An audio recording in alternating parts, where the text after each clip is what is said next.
اللہ اللہ اللہ اللہ اللہ اللہ۔ کا سبق سورۃ الحدید سے ہے، یہ مدنی صورت ہے اور اس میں 29 آیات اور 4 رکوع ہیں۔ حدید کا معنی لوہا، اس صورت کے آخر میں لوہے کا تذکرہ ہے۔ وَأَنزَلْنَا الْحَدِيدَ فِيهِ بَأْسٌ شَدِيدٌ، اللہ تعالیٰ نے لوہا نازل فرمایا یعنی پیدا فرمایا اور اس میں بڑی طاقت ہے۔ اعوذ باللہ من الشیطان الرجیم، بسم اللہ الرحمن الرحیم۔ سبح للہ ما فی السماوات والارض وهو العزیز الحکیم۔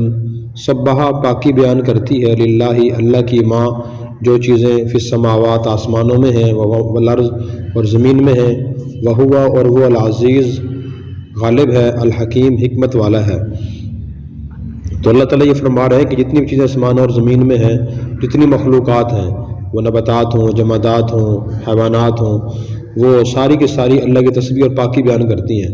تسبیح کا مطلب یہ ہے کہ وہ کہتی ہیں کہ اللہ تعالیٰ ہر نقص و عیب سے پاک ہے، اور جو جاندار چیزیں ہیں، خاص طور پہ انسان اور حیوانات، جانور، تو ان کی تسبیح ہمیں کچھ نہ کچھ سمجھ میں آتی بھی ہے، لیکن جو دوسری چیزیں ہیں جیسے نباتات اور جمادات ہیں، ان کی تسبیح کے بارے میں اللہ تعالیٰ نے فرمایا وَإِن مِّن شَيْءٍ إِلَّا يُسَبِّحُ بِحَمْدِهِ وَلَٰكِن لَّا تَفْقَهُونَ تَسْبِيحَهُمْ، ہر چیز اللہ کی پاکی بیان کرتی ہے لیکن تم ان کی پاکی بیان کرنے کو سمجھتے نہیں ہو۔ بعض مفسرین نے یہ فرمایا کہ اس کا مطلب یہ ہے کہ ہر چیز زبان قال سے، بولنے والی زبان سے پاکی بیان کرتی ہے، اور اللہ تعالیٰ نے ہر مخلوق کو کچھ نہ کچھ شعور عطا فرمایا ہے، اور بعض نے فرمایا کہ نہیں، زبان حال سے چیزیں کچھ بیان کرتی ہیں پاکی۔ جو درخت ہے وہ خود ہمیں بولتے ہوئے نظر تو نہیں آتا کہ ہم کوئی چیز سن سکیں اس سے، لیکن اس کی حالت بتا رہی ہے کہ وہ خود پیدا نہیں، کسی نے پیدا کیا ہے اس کو، کسی نے اس کا تنا پیدا کیا ہے، شاخیں پیدا کی ہیں، شاخوں میں پتے لگے ہیں، اور پھر اس طرح اس پہ جو پھل لگتے ہیں تو اس کے اندر تاثیرات ہیں، مٹھاس ہے یا کڑواہٹ ہے، کوئی ذات پیدا کر رہی ہے، اور جو پیدا کر رہی ہے وہ ہر نقص و عیب سے پاک ہے۔ قرآن کریم میں یہاں سے آخر تک 5 صورتیں ایسی ہیں جن کے شروع میں سبح یا یسبح ہے، جیسے سورہ حدید ہے، اور پھر اس کے بعد سورہ صف ہے، سورہ جمعہ ہے، سورہ تغابن ہے۔ تو اس طرح کی یہ 5 صورتیں ہیں، ان کو مسبحات کہا جاتا ہے۔ تو حدیث میں ان کی بڑی فضیلت آئی ہے۔ حدیث میں آتا ہے کہ نبی کریم صلی اللہ علیہ وسلم رات کو سونے سے پہلے ان صورتوں کی تلاوت فرمایا کرتے تھے۔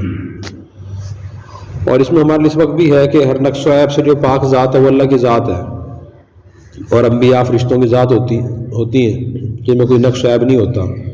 باقی اس سے نیچے جو انسان ہیں وہ معصوم نہیں ہوتے، ان میں کوئی نہ کوئی نقص و عیب ہوتا ہے۔ اس لیے ہر آدمی یہ سوچے کہ میرے اندر بھی بہت سی کمیاں کوتاہیاں ہیں، کوتاہیاں بھی ہوں گی لیکن عیوب بھی ہیں، ان کو میں نے ختم کرنے کی کوشش کرنی ہے۔ جب انسان یہ سوچتا ہے پھر اپنے عیوب کو دیکھتا بھی ہے، سوچتا بھی ہے، ختم کرنے کی کوشش بھی کرتا ہے، ورنہ عام روٹین ہی ہے کہ آدمی دوسروں کی برائیاں تو بیان کرتا ہے، فلاں کے اندر یہ خامی ہے، یہ عیب ہے، لیکن اپنے خامیاں، اپنے عیوب سے بے خبر ہوتا ہے، اور وہ انہی عیوب کے ساتھ، گناہوں کے ساتھ قبر میں چلا جاتا ہے، نہ ان سے توبہ کرتا ہے، نہ ختم کرنے کی کوشش کرتا ہے، نہ تلافی کرتا ہے۔ تو بہرحال تمام چیزیں اللہ کی پاکی بیان کرتے ہیں، ہمیں بھی پاکی بیان کرنی چاہیے۔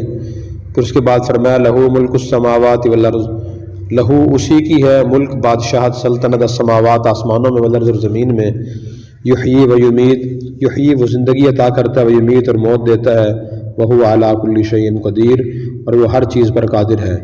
حقیقی بادشاہت اور سلطنت اللہ کی ہے۔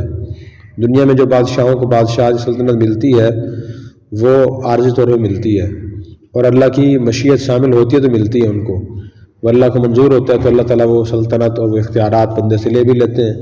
قرآن کریم میں سورہ آل عمران میں اللہ نے فرمایا تؤتی الملک من تشاء وتنزع الملک ممن تشاء، کہ تم یہ کہو کہ اللہ جس سے آپ چاہتے ہیں سلطنت عطا فرما دیتے ہیں، اور جس سے چاہتے ہیں آپ چھین لیتے ہیں، وتعز من تشاء وتذل من تشاء، جس سے آپ چاہتے ہیں عزت عطا فرما دیتے ہیں، اور جس سے چاہتے ہیں اسے ذلیل فرما دیتے ہیں۔ اس لیے جس آدمی کو بھی جیسے جتنے اختیارات جہاں ملے ہوئے ہیں، آدمی ان کو صحیح استعمال کرے، اور ذہن میں یہ خیال رکھے کہ ایک دن مجھ سے اختیارات واپس لے لی جائیں گے۔ پھر فرمایا کہ زندگی بھی اللہ ہی دیتے ہیں، موت بھی اللہ دیتے ہیں، اور وہ ہر چیز پر قادر ہیں، ساری کائنات پہ قبضہ اللہ ہی کا ہے۔ هو الاول والآخر والظاہر والباطن وهو بكل شيء علیم، ہوا وہ اللہ الاول سب سے پہلے ہیں، والآخر اور سب سے آخری ہیں، والظاہر اور ظاہر ہیں، والباطن اور چھپے ہوئے ہیں، اور وہ ہر چیز کو جاننے والے ہیں۔ تو سب سے پہلے اللہ ہی ہے۔ پہلے کا مطلب یہ ہے کہ اللہ سے پہلے کوئی چیز نہیں تھی، اللہ سب سے اول ہے وجود کے لحاظ سے، اپنی صفات کے لحاظ سے، اور سب سے آخر بھی ہیں، یعنی آخر کا مطلب یہ ہے کہ جتنی بھی چیزیں ہیں وہ فنا ہو جائیں گی، انسان، جنات، فرشتے، کائنات کی چیزیں، پہاڑ، دریا، سمندر، آخر میں اللہ کی ذات باقی رہ جائے گی۔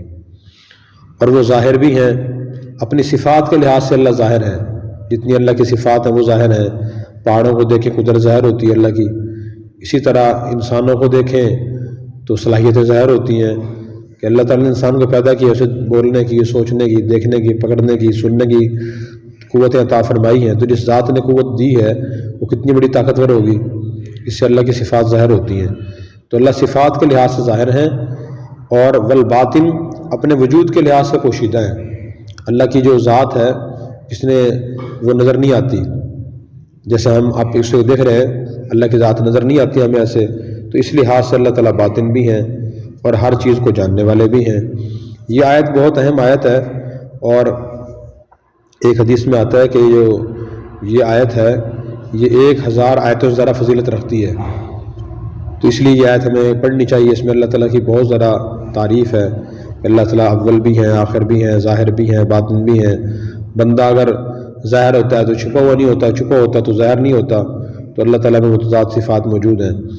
هو الذي خلق السماوات والارض في 6 ايام ثم استوى على العرش، هو الذي واللہ ایسے خلق ہے، اس نے پیدا فرمایا السماوات آسمانوں کو، والارض اور زمین کو، فی 6 ایام 6 دنوں میں، ثم پھر استوى وہ قائم ہوئے، العرش عرش پر، یعلم جانتے ہیں، ما یلج جو کچھ داخل ہوتا ہے، فی الارض زمین میں، وما یخرج جو کچھ نکلتا ہے، منہا اس سے، وما ینزل اور جو اترتا ہے، من السماء آسمان سے، ما یعرج فیہا اور جو چڑھتا ہے آسمان میں، وہو معکم اور وہ تمہارے ساتھ ہوتا ہے، اینما کنتم تم جہاں بھی ہو، واللہ بما تعملون بصیر اور اللہ تعالیٰ تمہارے اعمال کو دیکھ رہے ہیں۔ اس میں اللہ کی اور صفات پر بیان فرمائی گئی ہیں، صفت خلق بیان کی گئی ہے کہ اسی نے آسمانوں اور زمین کو پیدا فرمایا۔ اتنے بڑے آسمان ہیں، اتنی بڑی زمینیں ہیں، اللہ نے پیدا فرمائی ہیں، اور پیدا فرمائی 6 دنوں میں۔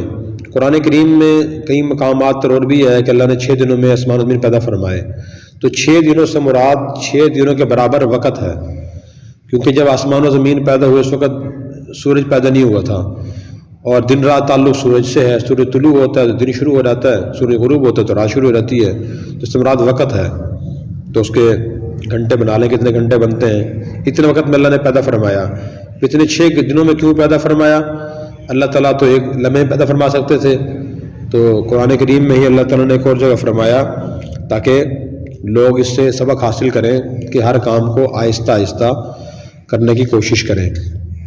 اس لیے حدیث میں آتا ہے کہ العنات من اللہ والعجلۃ من الشیطان، کہ ٹھہر ٹھہر کر بردباری سے اور اچھے طریقے سے کام کرنا یہ اللہ کی طرف سے عطا کی ہوئی عادت ہے، اور جلد بازی شیطان کی طرف سے ہوتی ہے کہ آدمی وہ کام بہت تیزی سے بہت جلدی جلدی کرے۔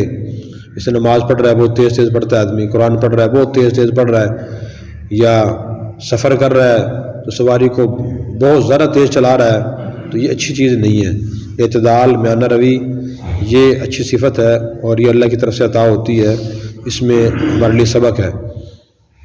ثم استوى علی العرش، پھر اللہ تعالیٰ عرش پر قائم ہوئے۔ عرش پر قائم ہونے کا جو عقیدہ ہے کہ اللہ عرش پہ قائم ہے، اس پہ ہمارا ایمان ہے، اور لیکن اس کی جو کیفیت ہے وہ اللہ نے کہیں بیان نہیں فرمائی۔ ہم جب کھڑے ہوتے ہیں، جب کہا جائے کہ فلاں آدمی کھڑا ہوا، اس کا مطلب تو یہ ہوتا ہے ٹانگیں اس کی کھلی ہوئی ہیں، پاؤں زمین پہ رکھے ہوئے ہیں، اوپر والا دھڑ اوپر ہے، نیچے والا دھڑ کے اوپر والا دھڑ کھڑا ہے، یہ مطلب ہوتا ہے۔ لیکن اللہ تعالیٰ کے بارے میں یہ تصور نہیں کر سکتے، کیونکہ اللہ تعالیٰ میں لیسا کمثلہ شیء، اللہ جیسی کوئی چیز نہیں ہے۔ قرآن کریم میں جہاں جہاں اللہ کے لیے ید اللہ کا لفظ آیا ہے کہ اللہ کے ہاتھ ہے، وجہ اللہ، اللہ کا چہرہ ہے، یا اللہ کی آنکھیں ہیں، تو اس کے بارے میں ہم یہی عقیدہ رکھیں کہ کما یلیق لشانی، کہ جیسے اس کی شان کے لائق ہے ویسے اللہ تعالیٰ کی یہ چیزیں ہیں، ورنہ میں تصور نہیں کر سکتے کہ معاذ اللہ کو یہ سوچے کہ جیسے کہ فلاں بہت خوبصورت بزرگ ہوتے ہیں، اونچے قد کے، بڑی آنکھوں والے، لمبی داڑھی جن کی ہے، کہ اللہ معاذ اللہ کو ایسے ہیں، ایسا کوئی تصور ہم نہیں کر سکتے۔ اللہ تعالیٰ مثل و مثال سے پاک ہیں۔ پھر اس کے بعد فرمایا کہ اللہ کا علم بڑا وسیع ہے، جتنی چیزیں زمین میں داخل ہوتی ہیں اللہ کو ان کا علم بھی ہوتا ہے۔ کون سی چیز داخل ہوتی ہے؟ پانی زمین میں داخل ہوتا ہے، حشرات الارض زمین میں داخل ہوتے ہیں، مردے داخل ہو رہے ہیں زمین میں، اور چیزیں داخل ہو رہی ہیں، بیج ڈالا جا رہا ہے، فصلیں پیدا ہو رہی ہیں، تو اللہ تعالیٰ کو ہر چیز کا علم ہوتا ہے۔ وما یخرج منہا، اور جو چیزیں زمین سے نکلتی ہیں، نباتات جتنی بھی نکلتی ہیں، اور جو کانوں سے چیزیں نکالی جاتی ہیں، اللہ کو ان سب چیزوں کا علم ہوتا ہے۔ وما ينزل من السماء، جو چیزیں آسمان سے نازل ہوتی ہیں، فرشتے اترتے ہیں آسمان سے، بارش آتی ہے، تو بارش سما جو ہے نا آسمان کو کہا جاتا ہے اور اوپر کی فضا کو بھی کہا جاتا ہے، تو بارش آسمان سے تو نہیں آتی، بادلوں سے آتی ہے، لیکن چونکہ اوپر کی فضا کو بھی آسمان کہا جاتا ہے، اس لیے اللہ تعالیٰ نے لفظ سما استعمال فرمایا۔ وما يعرج فيها، جو چیزیں آسمان میں چڑھتی ہیں، فرشتے اوپر چڑھتے ہیں، بندوں کے اعمال اوپر جاتے ہیں۔ قرآن کریم میں الیہ یصعد الکلم الطیب والعمل الصالح یرفع، جتنے پاکیزہ کلمات ہیں اور نیک اعمال ہیں وہ اللہ چڑھتے ہیں، اوپر لے جائے جاتے ہیں، تو اللہ کو ان سب چیزوں کا بھی علم ہے۔ تو اس سے معلوم ہوا کہ انسان کو اپنا علم وسیع کرنا چاہیے، علم اللہ کی صفت ہے اور اچھی صفت ہے، انسان کو اپنا علم وسیع کرنا چاہیے۔ پھر فرمایا وَهُوَ مَعَكُمْ أَيْنَمَا كُنتُمْ، تم جہاں بھی ہوتے ہو اللہ تمہارے ساتھ ہوتا ہے۔ تو اس کا استحضار بھی ضروری ہے کہ انسان جہاں بھی رہے اس کے ذہن میں خیال ہے کہ اللہ تعالیٰ مجھے دیکھ رہے ہیں، اللہ میرے ساتھ ہیں۔ حضرت امام ابو حنیفہ رحمۃ اللہ علیہ کو بھی استحضار تھا اور استحضار رہتا تھا۔ اسی طرح ہمارے ایک دارالعلوم دیوبند کے بڑے مفتی گزرے ہیں، مفتی عزیز الرحمان صاحب رحمۃ اللہ علیہ، بہت بڑے قابل عالم تھے، اللہ والے تھے۔ تو ان کا واقعہ میں نے پڑھا کہ جب بھی وہ آرام کرتے تھے، نیند کرتے تھے، تو ٹانگیں پھیلا کے آرام نہیں کرتے تھے۔ ان کا اپنا ایک ذوق تھا، شرعی مسئلہ تو نہیں کہ آدمی ٹانگیں پھیلا کے آرام نہ کرے، ٹانگیں سکیڑ کے اور سمیٹ کے آرام کرتے تھے۔ تو کس نے پوچھا آپ کیوں آرام کرتے ہیں؟ تو وہ کہتے تھے کہ اللہ تعالیٰ مجھے دیکھ رہے ہیں، تو میں اللہ آسان پاؤں کیسے پھیلاؤں۔ لیکن ایسی جتنی چیزیں ہوتی ہیں وہ اب ذوق کی چیزیں ہوتی ہیں، ان کا شرعی مسئلے سے تعلق نہیں ہوتا کہ شرعی مسئلہ آدمی سمجھ لے کہ ٹانگیں پھیلا کے سونا جائز ہی نہیں ہے، جائز تو ہے، ان کی ذوق کی بات تھی۔ تو یہ تصور بھی اپنے ذہن میں بٹھانا ضروری ہے کہ اللہ ہمیں دیکھ رہے ہیں، جہاں بھی ہیں اللہ کا علم ہمارے ساتھ ہے، اللہ ہر چیز کو دیکھ رہے ہیں۔ لَهُ مُلْكُ السَّمَاوَاتِ وَالْأَرْضِ، اسی کی بادشاہت ہے آسمانوں اور زمین میں۔ وَإِلَى اللَّهِ تُرْجَعُ الْأُمُورُ، اللہ کی طرف تمام امور لٹائے جائیں گے، جتنے بھی کام اللہ سے لٹائے جائیں گے۔ وہ یولج اللیل فی النہار ویولج النہار فی اللیل، یولج وہ داخل کرتا ہے اللیل رات کو، فی النہار دن میں، ویولج وہ داخل کرتا ہے النہار دن کو، فی اللیل رات میں۔ وَهُوَ عَلِيمٌ بِذَاتِ الصُّدُورِ، اور وہ سینے کے رازوں کو جاننے والا ہے۔ تو دن کو اللہ رات میں داخل، رات کو دن میں داخل کرتا ہے۔ رات کو دن میں داخل کرنے کا مطلب یہ ہے کہ دن بڑا ہو جاتا ہے، رات چھوٹی ہو جاتی ہے، جیسے گرمی کے موسم میں ہوتا ہے۔ اور اللہ تعالیٰ دن کو رات میں داخل کر دیتے ہیں، دن چھوٹا ہو جاتا ہے، راتیں بڑی سردی کے موسم میں ہوتا ہے۔ تو اللہ اپنی قدرت دکھا رہا ہے، اس پہ بھی سوچیں، ہم دیکھیں سورج جلدی طلوع کرنا، دیر سے طلوع کرنا، یہ اللہ کے اختیار میں ہی ہے، اللہ کی کتنی بڑی قدرت ہے۔ اور اللہ تعالیٰ سینے کے رازوں سے بھی واقف ہے، جو ہمارے دل میں خیالات آتے ہیں، جو آئندہ آنے ہیں، اللہ تعالیٰ کو ان کا بھی علم ہوتا ہے۔ اسی وجہ سے اپنے دل میں جان بوجھ کے غلط خیالات لانا بھی شرعی لحاظ سے گناہ اور منع ہے۔ جیسے زبان سے غلط بات کہنا گناہ ہے، ہاتھ سے غلط کام کرنا گناہ ہے، اسی طرح دل میں غلط خیالات لے کے آنا، حسد کا خیال، بغض کا، تکبر کا، کینے کا، کفری شرکیہ خیال لے کے آنا، اسی طرح کسی نامحرم کا خیال دل میں لانا، سوچتے رہنا، یہ سب چیزیں شرعی لحاظ سے گناہ ہیں، اللہ کو ان کا بھی علم ہے۔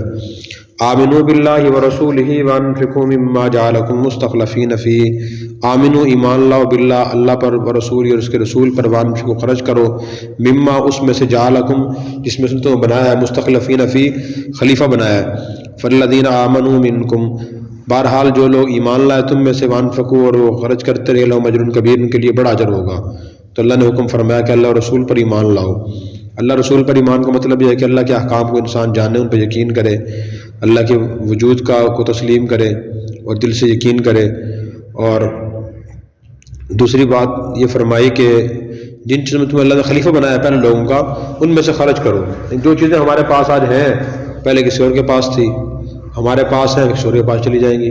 دولت کی صورتحال بھی یہی ہے، جتنی بھی دنیا کی چیزیں ہیں، مکان ہے، دکان ہے، چیزیں ہیں، پہلے ان کسی اور کے پاس تھی پھر چلی جائیں گی وہ۔ تو ایک طرح سے ہمیں صرف استعمال کی اجازت ہے، جب تک استعمال کی اجازت ہے ہم ان کو صحیح استعمال کریں اور نیک کاموں میں اللہ کے راستے میں خرچ کرتے رہیں۔ پھر فرمایا جو تم میں سے لوگ ایمان لائیں گے اور خرچ کریں گے ان کو اللہ تعالیٰ بڑا اجر عطا فرمائیں گے۔ وَمَا لَكُمْ لَا تُؤْمِنُونَ بِاللَّهِ وَالرَّسُولِ يَدْعُوكُمْ لِتُؤْمِنُوا بِرَبِّكُمْ وَمَا لَكُمْ، اور تمہیں کیا ہے کہ تم نہیں ایمان لاتے اللہ پر اور رسول تمہیں پکارتے ہیں تاکہ تم ایمان لاؤ اپنے رب پر۔ فَقَدْ أَخَذَ مِيثَاقَكُمْ إِن كُنتُم مُؤْمِنِينَ، اور یقیناً اس نے تم سے پختہ عہد لے لیا ہے اگر تم یقین کرنے والے ہو۔ تو اللہ تعالیٰ نے فرمایا کہ تمہیں کیا ہوگا، تم ایمان کیوں نہیں لاتے اللہ اور رسول پر؟ تو دو تین چیزیں ہیں، ان میں فرق کرنا ضروری ہے۔ ایک ہے جن چیزوں پر ایمان لانا ان کا علم ہونا، جیسے معلوم ہے کہ اللہ کی ذات موجود ہے، وحدہ لا شریک ہے، اللہ کے انبیاء علیہ السلام دنیا میں تشریف لائے، قرآن کریم اللہ کی کتاب ہے۔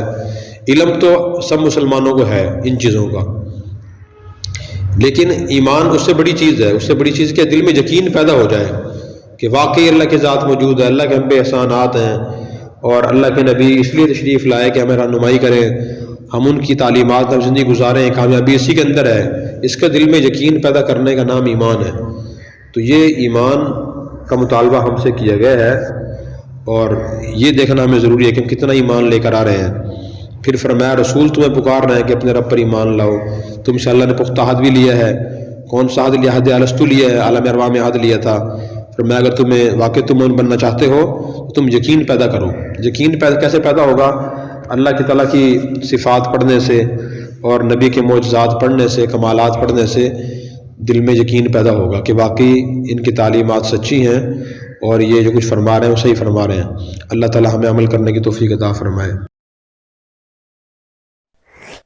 اور اگر آپ نے ابھی تک ہمارا چینل سبسکرائب نہیں کیا تو فوراً سبسکرائب کیجئے، ساتھ ہی بیل آئیکن پر کلک کریں تاکہ مزید آنے والی ویڈیو ہے وہ آپ کو وقت پر ملتی رہیں۔